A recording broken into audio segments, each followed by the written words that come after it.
Hi children, a very good morning to all. Today in this class, now we are going to learn about our lesson from class 6 science, water. In this class we are going to learn about the importance of water and also sources of water and the water, forms of a water, and about rains also. Rains, we know that the main sources of water is rain. Rain, where does and how does it comes from? So these topics we are going to learn about in this class. Before that, we know that children, water is very important and useful substances to us. Without water, there is no life for all the organisms. We used water in many ways. In different ways in our day-to-day life, we used water. For example, uses of water. Water we used as a drinking water. Drinking water.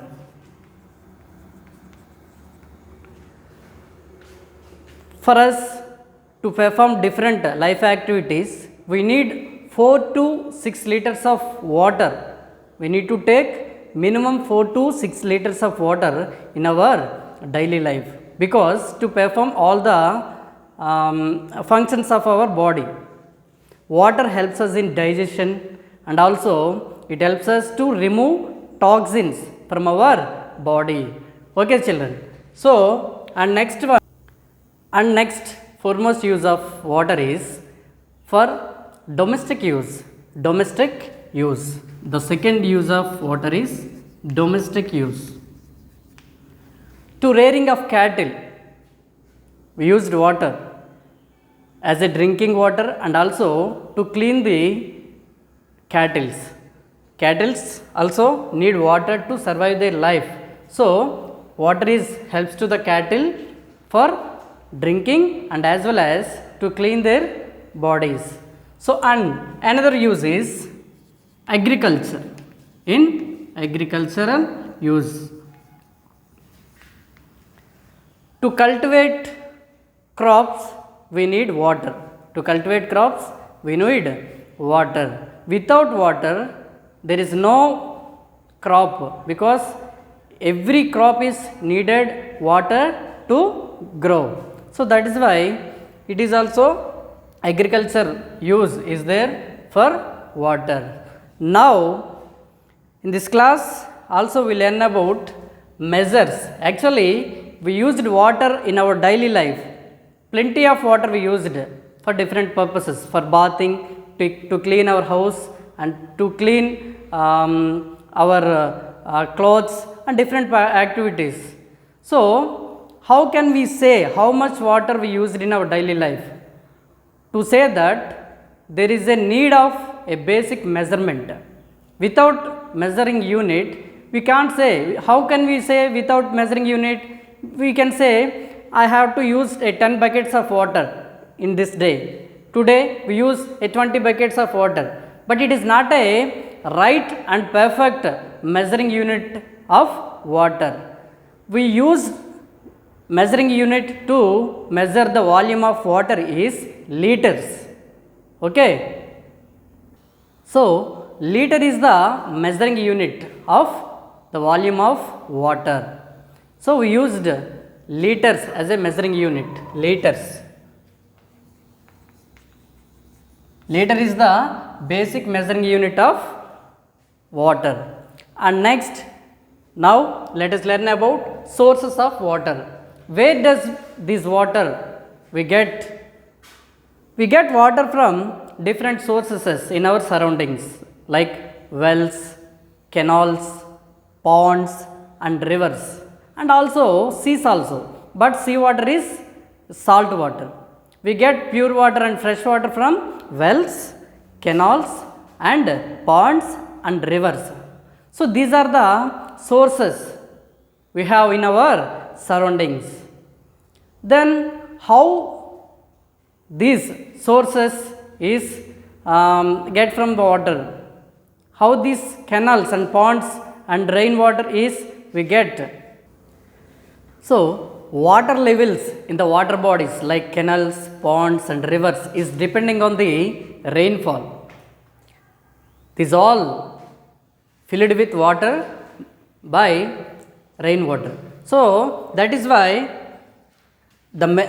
I told you that rain water is the main sources of all the water bodies. So, to understand this concept, we need to learn about the forms of water. Forms of water. We know that children, before raining, we have to see some changes in the atmosphere. The atmosphere became cool and the black clouds are formed in the atmosphere. So, to understand this all the concept, before that we need to learn about the sources of water. Sources of water. So, now I am going to announce the sources of water.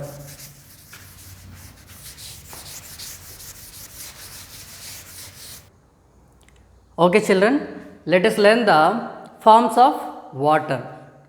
Water available in three forms. Water is available in three forms. They are, one is solid form, and second one is liquid, and third one is gaseous form. So, water is available in three forms, that is solid, liquid and gases. We know children, water we have available in a solid form as a ice. So, water we have available in the form of ice. Ice on heating. See children, if you take out some ice cubes and if you put in the outside of the refrigerator, after some time it will be turned into a liquid form as a water. So, on heating, ice on heating, it is turned into ice on heating, it will be converted into liquid form. If you again heated water, see, you can see in a boiled water. From a boiled water tin, you have to observe some vapors raised from the boiled water. So, how it is possible? Because the water, if you heated more, the water will be converted into as a water vapor. So, again water is on heating, it will be converted into gaseous form as a water vapor, So, these are the changes we can see. Ice on heating, it will be converted into water. Water on heating, it will be converted into water vapor. So, this is the forms of water. It is interchangeable. We can see the change back. We can take back these forms of water. Water vapor again turned into liquid form, and liquid means water, again it will be turned into ice. How it is possible? Because on cooling, if we cool the water vapor, it will be turned into again water. So, that's why I am telling it is interchangeable.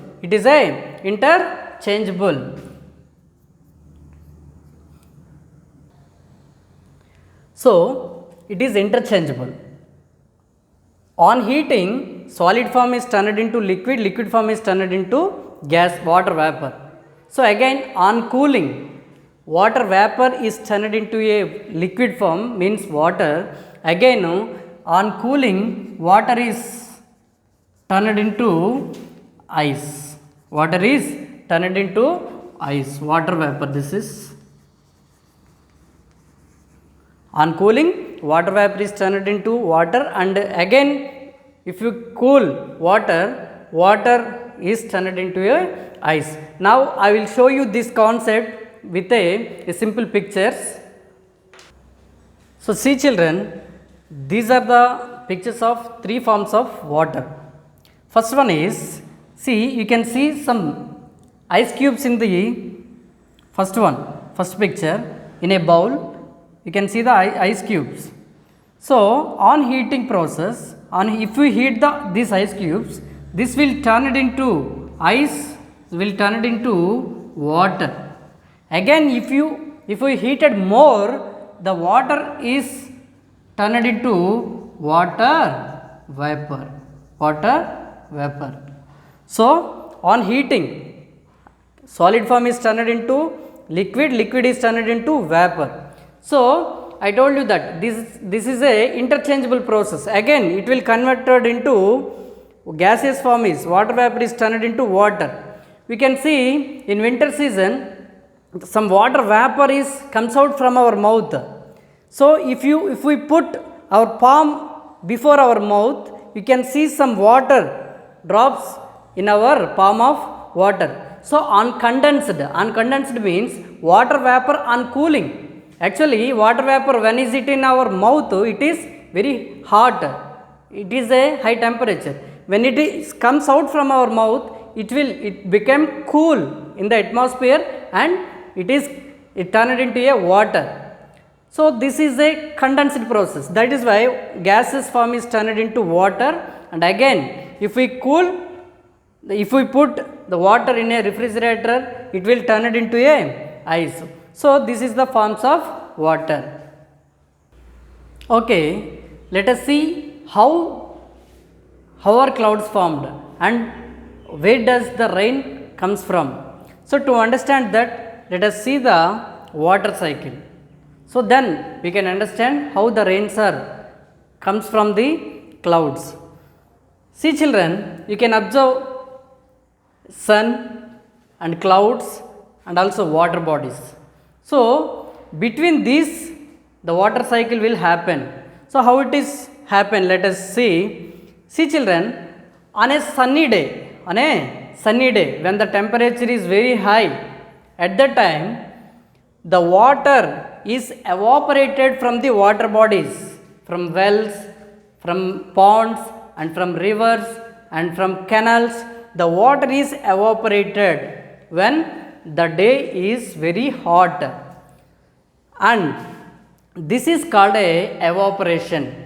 The water is evaporated from the water bodies. This process is called evaporation.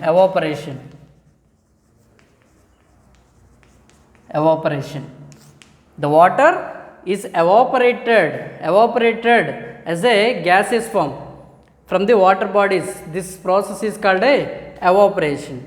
So this evaporated water is formed as a cloud at a higher levels of atmosphere. Form as a clouds in the atmosphere at higher levels.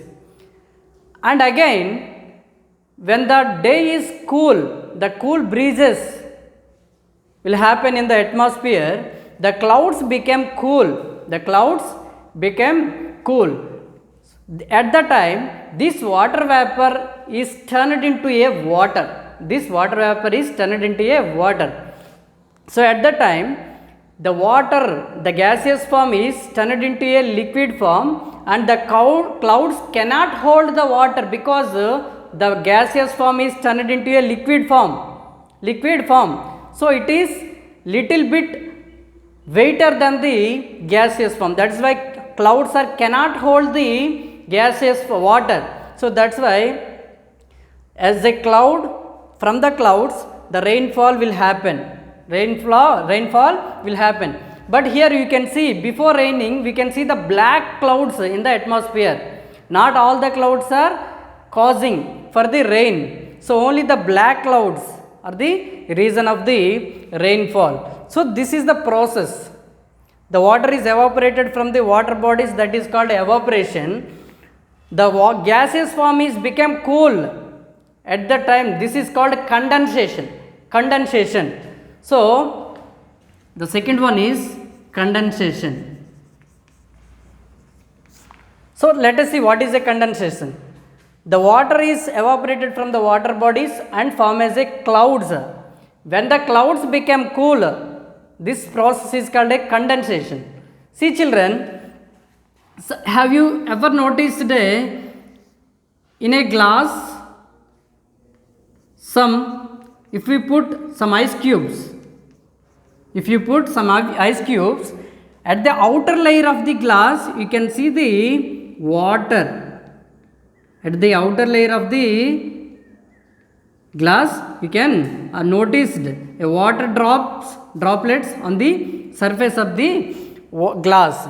See, every time we have to confuse it how these water droplets is comes at the, so every time we have confused how the water droplets is formed and where does it comes. So we sometimes we thought that if maybe the water from inside water comes through the surface of the glass, but it is wrong thinking. So how the droplets are formed in the outer layer of the glass? To understand this concept, the same process, condensation. See children, actually the glass is very cool because we have to put the ice cubes. So that is why the glass is very, if you touch the glass, we feels very cool. So at that time some water vapor in the atmosphere comes near the glass and also touches the surface of the glass. So this water vapor became cool. On cooling, this water vapor is turned into a liquid form. So that is why these droplets are formed in the surface of the glass. So the same process is condensation. The gaseous form in the higher levels in the clouds became cool and turned into a water. So this is called a condensation. Okay children. So okay children, in this way the clouds are formed and the rainfall will happen in the atmosphere. So once again, 1 minute I will explain again. The water is evaporated from the water bodies, from the ponds, and form as a clouds. On cooling, clouds became cool and the rainfall, the gaseous form is turned into a liquid, and from the clouds the water will come down and again reaches the water bodies. So children, this is the way of forming of rain. So sometimes nowadays we are facing the problems. Sometimes there is no rainfall. We can see very less rainfall in the atmosphere. So at that time there is no chance to cultivate crops. So this is the reason why we do not get any food also. Those people who are depending on the agriculture, their life became trouble, and also water also, the drinking water also scared. So this is the reason why water is very useful to us to survive our lives. And also some years we can see very high rainfall. So at the time floods will occur. So at that time we need to save the water. We need to conserve the water. This heavy rainfall or excessive water we need to conserve.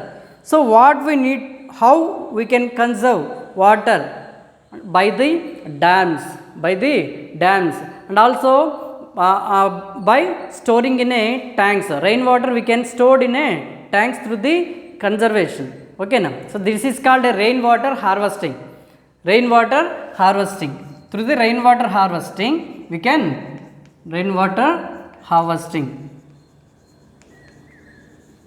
So this is the process of storing rainwater. That process is called a rainwater harvesting. Through the rainwater harvesting we can save the water in a tanks. So that water we can use for different purposes, for domestic use, for the cattle, and also for agricultural uses. So and how can, and some other ways to conserve water, some other ways we have. So what is that way? The way is we should not throw waste material in the water bodies. We should not throw waste material in the water bodies. And another thing is recycle water. Recycle water with a purification. We can use the water with purification for different purposes. And the main thing is controlling deforestation. Deforestation. This is the main reason why we are facing the less rainfall. Deforestation, we know that for our purposes we are cut down the trees in our surroundings. So we need to stop deforestation. We need to stop cutting trees also. And also adapting some irrigation techniques. See children, sometimes we used plenty of water more than our needs. We used plenty of water. So in an agriculture we need to apply some irrigation techniques by using some tubes, by using some sprinklers, so we can save water. So and also controlling deforestation and everything. These are the this is the conserving ways to conservation of rainwater. So rainwater harvesting. So I hope you understand this concept. Thank you.